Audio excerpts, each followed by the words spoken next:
ആദരണീയനായ ബഹുമാനപ്പെട്ട താജുദ്ദീൻ മുസ്ലിയാർ, വേദിയിൽ ഉപവിഷ്ടരായ തെയ്യമ്പാടി ബാവ ഹാജി, മുസ്തഫ തങ്ങൾ പകര, മമ്മു മുസ്ലിയാർ, നാഫി ഹുദവി അരീക്കാട്, ഖാസിം പി റസാഖ് മാസ്റ്റർ, സദസ്സിലുള്ള ബഹുമാനപ്പെട്ട കാരണന്മാരെ, സഹോദരി സഹോദരന്മാരെ, അസ്സലാമു അലൈക്കും വറഹ്മത്തുള്ളാഹി വബറകാതുഹു. അരീക്കാട് ശിഹാബ് തങ്ങൾ റിലീഫ് സെല്ലും ഈ പ്രദേശത്തെ പൂർവ്വ വിദ്യാർത്ഥികളും സംയുക്തമായി സംഘടിപ്പിച്ച മതപ്രഭാഷണ ദുആ സമ്മേളനത്തിലാണ് നമ്മളിവിടെ ഒരുമിച്ച് കൂടിയിട്ടുള്ളത്. എന്നിൽ അർപ്പിതമായ കർത്തവ്യം ഇവിടെ എത്തിയവർക്ക് സ്വാഗതം ആശംസിക്കുക എന്നുള്ളതാണ്. ഈ പരിപാടി നമുക്ക് ഉദ്ഘാടനം ചെയ്തു തരുന്നത് മുസ്ലിം കൈരളിക്ക് ആത്മീയ നേതൃത്വം നൽകിക്കൊണ്ടിരിക്കുന്ന പാണക്കാട് കുടുംബത്തിൽ നിന്ന് സയ്യിദ് റഷീദ് അലി ശിഹാബ് തങ്ങളാണ്. ഈ പരിപാടിയുടെ ഔദ്യോഗികമായ ഉദ്ഘാടന കർമ്മം നിർവഹിക്കുന്നത്. അദ്ദേഹം ഏതാനും നിമിഷങ്ങൾക്കും ഇവിടെ എത്തുമെന്ന് അറിയിച്ചിട്ടുണ്ട്. അദ്ദേഹത്തിന്റെ അഭാവത്തിൽ അദ്ദേഹത്തിന് ഈ പരിപാടിയിലേക്ക് സ്വാഗതം ആശംസിക്കുകയാണ്. അതുപോലെ തന്നെ ഈ ദുആ സമ്മേളനത്തിന് നേതൃത്വം നൽകുന്നത് ബഹുമാന്യനായ ഉസ്താദ് അത്തിപ്പറ്റ മൊയ്തീൻകുട്ടി മുസ്ലിയാർ അവറുകളാണ്. അദ്ദേഹത്തിന്റെ അഭാവത്തിലും അദ്ദേഹം 9 മണിയാവുമ്പോൾ ഇവിടെ എത്താമെന്ന് അറിയിച്ചിട്ടുണ്ട്. അദ്ദേഹത്തിന്റെ അഭാവത്തിലും അദ്ദേഹത്തിന് സ്വാഗതം ആശംസിക്കുകയാണ്.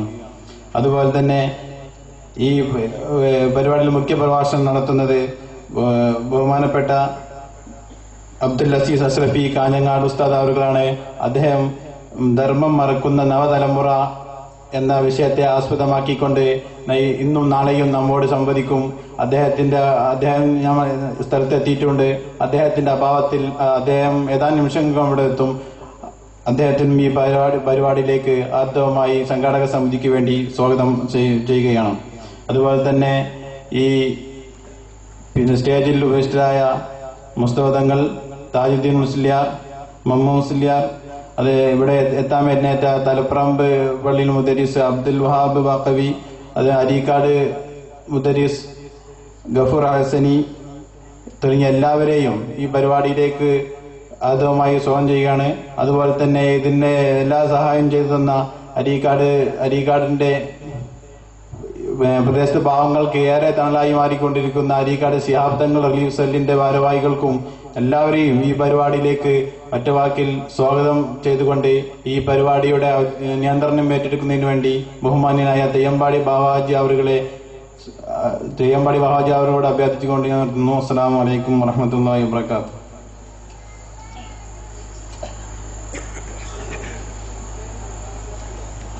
ബഹുമാനപ്പെട്ട കെ.വി. മൊയ്തീൻകുട്ടി സാഹിബ് വേദിയിലേക്ക് കടന്നു വരേണ്ടതാണ്. ബിസ്മില്ലാഹിർ റഹ്മാനിർ റഹീം. അൽഹംദുലില്ലാഹി റബ്ബിൽ ആലമീൻ വസ്സലാത്തു വസ്സലാമു അലാ അഷ്റഫിൽ മുർസലീൻ വഅലാ ആലിഹി വസഹ്ബിഹി അജ്മഈൻ. അമ്മാ ബഅദ്. ബഹുമാന്യരായ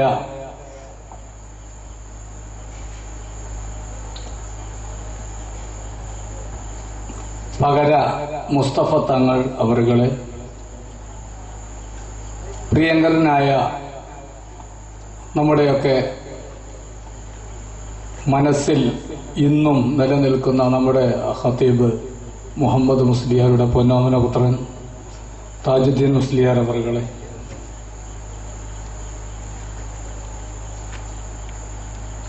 അതുപോലെ തന്നെ നമ്മുടെ പ്രിയങ്കരനായ Mammu Musliyar, Nafi Hudavi, K V. Khalid Sahib, P Abdul Razak, M Khasim, K V. Moideenkutty, ഈ സദസ്സ് ധന്യമാക്കിയ നാട്ടിലെ കാരണവന്മാര്, എൻ്റെ ശബ്ദം ശ്രവിക്കുന്ന നാട്ടിലെ സഹോദരി സഹോദരന്മാരെ, അസ്സലാമു അലൈക്കും വറഹ്മത്തുള്ളാഹി വബറകാതുഹു. എന്നെ ശ്രവിക്കുന്ന ഇതര മതസ്ഥർക്ക് ഹൃദയത്തിന്റെ ഭാഷയിൽ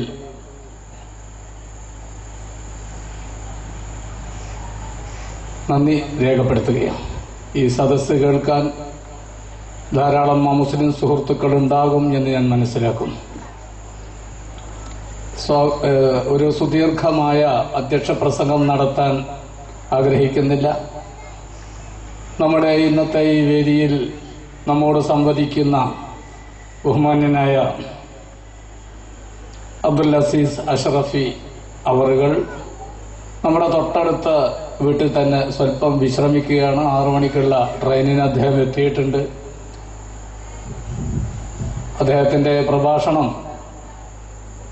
തുടങ്ങാൻ വൈകുമ്പോൾ നിങ്ങൾ എന്താണ് മുസ്ലിയർ എത്തിയിട്ടില്ലേ എന്ന് വ്യാകുലപ്പെടേണ്ട കാര്യമില്ലാത്തത് കൊണ്ടാണ് ഞാൻ ആദ്യമായി നിങ്ങളെ ഈ കാര്യം ഉണർത്തുന്നത്. നമുക്ക് പ്രസംഗിക്കേണ്ട ആളുകളൊക്കെ തന്നെ ഇൻഷാ അല്ലാഹ് കേരള സമൂഹം, മുസ്ലിം സമൂഹം അല്ലാത്തവരുമായ ആളുകളൊക്കെ തന്നെ മനസ്സിന്റെ മാണിക്യ കൊട്ടാരത്തിൽ ആദരിക്കുന്ന പാണക്കാട്ട് കുടുംബത്തിൽ നിന്നുള്ള റഷീദ് അലി ശിഹാബ് തങ്ങള് അദ്ദേഹത്തിന്റെ പിതൃ സഹോദരന്റെ നിർദ്ദേശപ്രകാരം ഒരു നിക്കാഹിൽ പങ്കെടുക്കാൻ പോയത് കൊണ്ടാണ് സമയം വൈകിയത്.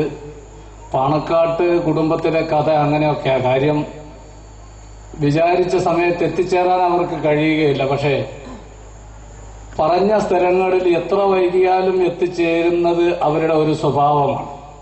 അതുകൊണ്ട് തങ്ങൾ എത്തുമോ എന്ന് ആരും വ്യാകുലപ്പെടേണ്ട. ഇൻഷാ അല്ലാഹ് എത്തും. തങ്ങൾ എത്തിയതിനു ശേഷമാണ് ഇതിന്റെ ഉദ്ഘാടന കർമ്മം നിർവഹിക്കുക. അതിന്റെ മുമ്പ് ആശംസാ പ്രസംഗവും മറ്റ് പരിപാടികളും ബഹുമാനപ്പെട്ട നമ്മുടെ പ്രാസംഗികനോട് എത്തിയിട്ടുണ്ട്. ആ പരിപാടിയും തുടങ്ങും ഇൻഷാ അല്ലാഹ്. പിന്നെ ഈ സദസ്സ് ദുആ കൊണ്ട് ധന്യമാക്കുന്നത് ബഹുമാന്യനായ അത്തിപ്പറ്റ ഉസ്താദാണ്. അദ്ദേഹത്തെ കുറിച്ച് ഞാൻ കൂടുതലൊന്നും പറയാൻ ഉദ്ദേശിക്കുന്നില്ല. നിങ്ങളൊക്കെ തന്നെ അദ്ദേഹവുമായി ബന്ധപ്പെട്ട ഒരു രീതിയിലല്ലെങ്കിൽ മറ്റൊരു രീതിയിൽ ബന്ധപ്പെട്ട ആളുകളാണ് ഈ സദസ്സിലുള്ളത്. അതുകൊണ്ട് തന്നെ അദ്ദേഹത്തിന്റെ ദുആയിലും പരിപാടികളിലൊക്കെ പങ്കെടുത്ത് നമുക്ക് പുണ്യം കരസ്ഥമാക്കണം. അതിന് ഒരൊറ്റ കുട്ടിയും ഈ സദസ്സിൽ നിന്ന് എഴുന്നേറ്റ് പോകാതെ എല്ലാ പരിപാടികളും അവസാനിപ്പിച്ചതിന് ശേഷമല്ലാതെ ആരും എഴുന്നേറ്റ് പോകരുത് എന്ന് വിനയത്തിന്റെ ഭാഷയിൽ ഞാൻ നിങ്ങളോട് അഭ്യർത്ഥിക്കുക. വളരെ സന്തോഷദായകമായ ഒരു സായാഹ്നത്തിലാണ് ഞാനും നിങ്ങളും പങ്കെടുക്കുന്നത്. നമ്മുടെ നാട്ടിൽ ചെറുപ്പക്കാരായ ആളുകളൊക്കെ തന്നെ പല ഇസങ്ങളുടെ പിന്നിൽ സഞ്ചരിക്കുന്ന ഒരു കാലഘട്ടത്തിൽ ഫാൻസുകളുടെ കൂറ്റൻ ബോർഡുകൾ പല പ്രദേശങ്ങളിലും, എന്തിനധികം നമ്മുടെ നാട്ടിലെ പല മുക്കുകളിലും ഇതിനു മുമ്പ് പൊങ്ങിയിരുന്ന ഒരു സംസ്കാരത്തിൽ നിന്ന് ഇസ്ലാമിക ചൈതന്യം ഉയർത്തിപ്പിടിച്ചുകൊണ്ട് ഇസ്ലാമിക സംസ്കാരത്തിന്റെ സംസ്ഥാപനത്തിന് വേണ്ടി ഏതാനും ചെറുപ്പക്കാര് അരയും തലയും മുറുക്കി അരീക്കാട് മബ്ദഉൽ ഉലൂം മദ്രസയിൽ നിന്ന് ആത്മീയ വിദ്യാഭ്യാസം നേടിയ പൂർവ്വ വിദ്യാർത്ഥികളും പണക്കാട് സയ്യിദ് മുഹമ്മദ് അലി ശിഹാബ് തങ്ങളുടെ പേരിലുള്ള ശിഹാബ് തങ്ങൾ റിലീഫ് സെല്ലിന്റെ പ്രവർത്തകരും സംയുക്തമായി നടത്തുന്ന ഈ പരിപാടി വളരെയധികം ശ്ലാഘനീയമാണ് എന്ന് പറയാതിരിക്കാൻ നിർവാഹമില്ല. നമ്മുടെ നാട്ടിൽ തന്നെ ഈ ഫുട്ബോൾ മേളയുടെ കാലഘട്ടമാണല്ലോ. ഇപ്പൊ വേനൽ പറഞ്ഞാൽ എല്ലായിടത്തും ഫുട്ബോൾ. അതിന്റെ ഫാൻസുകളുടെ ബോർഡ് മത്സര ബുദ്ധിയോടുകൂടി ആയിരക്കണക്കിന് ഉറുപ്പിക ചെലവാക്കി പ്രദർശിപ്പിച്ച് അതിൽ ആഹ്ലാദം കൊണ്ടിരുന്ന ഒരു വിഭാഗം ദീനിന് വേണ്ടി പ്രവർത്തിക്കാൻ കച്ചകെട്ടി ഇറങ്ങിയതിൽ സന്തോഷമുണ്ട്. അല്ലാഹു സുബ്ഹാനഹു വ തആല അവരുടെ പ്രവർത്തനങ്ങൾക്ക് അർഹമായ പ്രതിഫലം നൽകട്ടെ എന്ന് ആത്മാർത്ഥമായി ഞാൻ പ്രാർത്ഥിക്കുകയാണ്. ഇവിടെ അരീക്കാടിന്റെ ഒരു പ്രത്യേകത എന്ന് പറയുന്നത്, പ്രഗത്ഭരായ പണ്ഡിതന്മാര് നമ്മുടെ നാടിന്റെ ഏതെങ്കിലും ഭാഗങ്ങളിൽ പ്രസംഗിക്കുന്നുണ്ടെങ്കിൽ അവിടെ പോയി അവരുടെ പ്രസംഗം കേട്ടാൽ അത്തരം പണ്ഡിതന്മാരെ നമ്മുടെ നാട്ടിൽ കൊണ്ടുവന്ന് പ്രസംഗിപ്പിക്കണം എന്നുള്ള ഒരു പ്രതിജ്ഞാബദ്ധമായ മനസ്സുമായാണ് നമ്മുടെ നാട്ടിലെ ചെറുപ്പക്കാരുള്ളത്. ഇതിനു മുമ്പ് തെക്കൻ കേരളത്തിൽ നിന്നുള്ള 2 പ്രഗത്ഭരായ പ്രാസംഗികന്മാര് നമ്മുടെ നിരപ്പിൽ പരിപാടി നടത്തിയിട്ടുണ്ട്. അതിന്റെയും പിന്നിലെ രത്നച്ചുരുക്കം പ്രസംഗം കേൾക്കാൻ പോയ ചെറുപ്പക്കാർക്ക് അദ്ദേഹത്തെ കൊണ്ട് നമ്മുടെ നാട്ടിൽ പ്രസംഗിപ്പിക്കണം എന്നുള്ളതായിരുന്നു. അവര് മുസ്ലിയാരുമായി കണ്ട് സംസാരിച്ച് ഞങ്ങളുടെ നാട്ടിലെ ഒരു പരിപാടി തരണമെന്നൊക്കെ പറഞ്ഞതിന് ശേഷം തിരിച്ചു വന്നതിന് ശേഷമാണ് നമ്മളോടൊക്കെ പറയാ ഇങ്ങനെ പരിപാടിക്ക് മോദിയരെ ഞങ്ങള് ഇങ്ങനെ കണ്ടിട്ടും കുടിച്ചിട്ടൊക്കെ ഉണ്ട്, നിങ്ങളെ സഹായം സഹകരണമൊക്കെ വേണമെന്ന്. അവരുടെ മനസ്സ് കണ്ടറിഞ്ഞുകൊണ്ട് തന്നെ ഇവിടെ ദീനീ രംഗത്ത് പ്രവർത്തിക്കുന്ന ആളുകള് അവർക്ക് നിർലോഭമായ സഹായങ്ങൾ നൽകുകയും അത്തരം പരിപാടികളൊക്കെ ജനബാഹുല്യം കൊണ്ട് നിബിഡമായ സദസ്സുകൾ കൊണ്ട് വിജയിക്കുകയും ചെയ്ത ചരിത്രമാണ് അരീക്കാട്ടിനുള്ളത് എന്നാണ് ഈ സമയത്ത് എനിക്ക് പറയാനുള്ളത്. ഇത് പറയുമ്പോ ഇദ്ദേഹത്തിന്റെ പ്രസംഗം കേൾക്കാനും അഷ്റഫി അബ്ദുൽ അസീസ് അഷ്റഫി എന്ന നമ്മുടെ ഇന്നും നാളെയും ഇവിടെ പ്രസംഗിക്കുന്ന ബഹുമാനപ്പെട്ട മുസ്ലിയാരുടെ പ്രസംഗം കേൾക്കാൻ പോയ ആളുകളും നമ്മുടെ നാട്ടിൽ അദ്ദേഹത്തെ കൊണ്ട് പ്രസംഗിപ്പിക്കണമെന്ന് ഒരു പ്രതിജ്ഞ എടുക്കുകയും അവർ ആ പരിപാടിയുമായി മുന്നോട്ട് പോവുകയും ചെയ്തതിന്റെ ഫലമായാണ് ഇങ്ങനെ ഒരു വമ്പിച്ച പരിപാടി 2 ദിവസമായി ഇവിടെ സംഘടിപ്പിക്കാൻ നമുക്ക് കഴിഞ്ഞത്. ഈ പരിപാടിയിൽ ബഹുമാനപ്പെട്ട അത്തിപ്പറ്റ മൊയ്തീൻകുട്ടി മുസ്ലിയാരുടെ സാന്നിധ്യവും കൂടി ആവശ്യമാണ് എന്ന് പറഞ്ഞുകൊണ്ട് വിനീതനായ എന്നോട് ഇതിന്റെ സംഘാടക സമിതിയിലെ ആളുകൾ സമീപിച്ചപ്പോൾ ഉസ്താദുമായി ടെലിഫോണിൽ ബന്ധപ്പെട്ടിരുന്ന് വരാമെന്നേറ്റു. നമ്മൾ ഉദ്ദേശിച്ചിരുന്നത് നാളെ ദുആ സമ്മേളനം നടത്താനായിരുന്നു. പക്ഷെ ഉസ്താദിന് മറ്റെവിടെയോ ഒരു വലിയ പരിപാടി നേരത്തെ ഏറ്റിട്ടുള്ളത് കൊണ്ട് 6-ാം തീയതി പ്രസംഗം അവസാനിക്കുന്നതോടുകൂടി ഞാൻ അവിടെ വരാം, നമുക്ക് ഇൻഷാ അല്ലാഹ് പങ്കെടുക്കാമെന്ന് ഇവിടുന്ന് പോയ ഉസ്താദിനെ കാണാൻ പോയ സുഹൃത്തുക്കളോട് അദ്ദേഹം പറയുകയുണ്ടായി. അള്ളാഹുവിന്റെ അപാരമായ അനുഗ്രഹം കൊണ്ട് കുറുക്കോളിൽ ഒരു പരിപാടിയിൽ ബഹുമാനപ്പെട്ട ഉസ്താദ് സംബന്ധിച്ചുകൊണ്ടിരിക്കുകയാണ്. ആ പരിപാടി കഴിഞ്ഞാൽ അദ്ദേഹം ഇവിടെ എത്തിച്ചേരും. ബഹുമാനപ്പെട്ട തങ്ങളുടെയും ബഹുമാനപ്പെട്ട ഉസ്താദിന്റെയും ഒക്കെ സാന്നിധ്യം ഇന്ന് നാം പ്രയാസപ്പെട്ടുകൊണ്ടിരിക്കുന്ന മഴയ്ക്കുള്ള ബുദ്ധിമുട്ട്, വെള്ളത്തിനുള്ള ബുദ്ധിമുട്ട് അകറ്റും എന്നാണ് ഞാൻ പ്രതീക്ഷിക്കുന്നത്. മഴയ്ക്ക് വേണ്ടി നമുക്ക് ദുആ ചെയ്യേണ്ടതുണ്ട്. എല്ലാ ആളുകളും ആത്മാർത്ഥമായി ആ ദുആയിൽ പങ്കെടുക്കണമെന്ന് വീണ്ടും വീണ്ടും ഞാൻ അഭ്യർത്ഥിക്കുക. ഇവിടെ പല രീതിയിലുള്ള പ്രവർത്തനങ്ങൾ ചെറുപ്പക്കാര് നടത്തിക്കൊണ്ടിരിക്കുകയാണ്.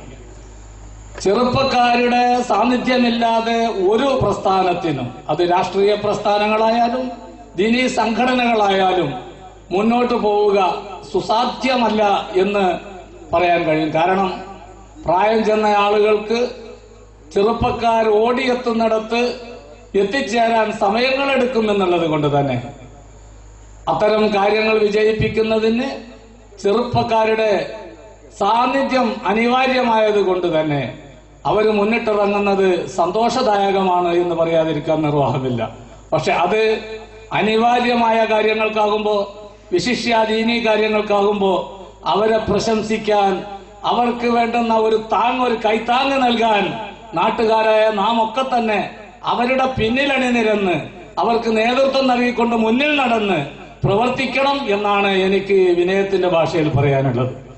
ഇത് സംഘടിപ്പിക്കുന്നത് ശിഹാബ് തങ്ങൾ റിലീഫ് സെല്ലായതുകൊണ്ട്, അതുപോലെ ഇവിടുത്തെ പൂർവ്വ വിദ്യാർത്ഥികളുടെ സംഘടനയായതുകൊണ്ട് തന്നെ എന്താണ് ശിഹാബ് തങ്ങൾ റിലീഫ് സെല്ല് എന്നതിനെ കുറിച്ച് ഒരു സംക്ഷിപ്തമായ വിവരണം കൂടി ഇവിടെ നടത്താൻ ഞാൻ ആഗ്രഹിക്കുകയാണ്.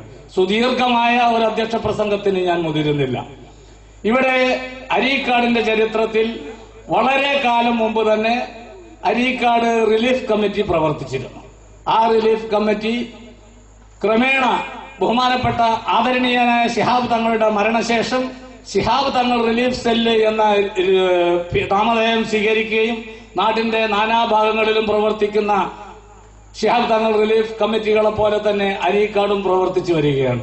നിങ്ങൾക്കറിയാം, നമ്മുടെ നാട്ടിൽ പാവപ്പെട്ട കെട്ടുപ്രായം കഴിഞ്ഞു നിൽക്കുന്ന ആളുകൾ, പെൺകുട്ടികളെ കെട്ടിക്കുന്നതിന് അവരുടെ രക്ഷിതാക്കൾക്ക് ഒരു പരിധിവരെ സഹായിക്കാൻ, കൂടുതലൊന്നും കഴിയില്ല എങ്കിൽ ആ കല്യാണം മുഴുവനും നാം നടത്തുന്നു എന്ന് ഞങ്ങൾ അവകാശപ്പെടുന്നില്ല. പക്ഷേ ഒരു സഹായം എന്ന നിലക്ക് അവരെ ഒരു പരിധിവരെ സഹായിക്കാൻ ഈ റിലീഫ് സെല്ലിന് കഴിഞ്ഞിട്ടുണ്ട് എന്നത് നിങ്ങൾക്കൊക്കെ അറിയാം. നേരത്തെ നാം നൽകിയിരുന്നത് അരി വിതരണമായിരുന്നു. റമദാൻ വരുമ്പോ വീടുകളിലൊക്കെ അരിയും അതുപോലുള്ള സാധനങ്ങളും എത്തിച്ചുകൊണ്ട് നാം റിലീഫ് പ്രവർത്തനം നടത്തിയിരുന്നു. പക്ഷെ ഇന്ന് അരിക്ക് ആവശ്യമില്ലാത്ത ഒരു ഘട്ടം എന്ന് തന്നെ വേണമെങ്കിൽ പറയാം. നമ്മുടെ ചുറ്റുഭാഗത്തും പൂത്ത അരി മറ്റെവിടെയെങ്കിലും കൊണ്ട് തട്ടുന്ന ഒരു കാലഘട്ടത്തിലേക്ക്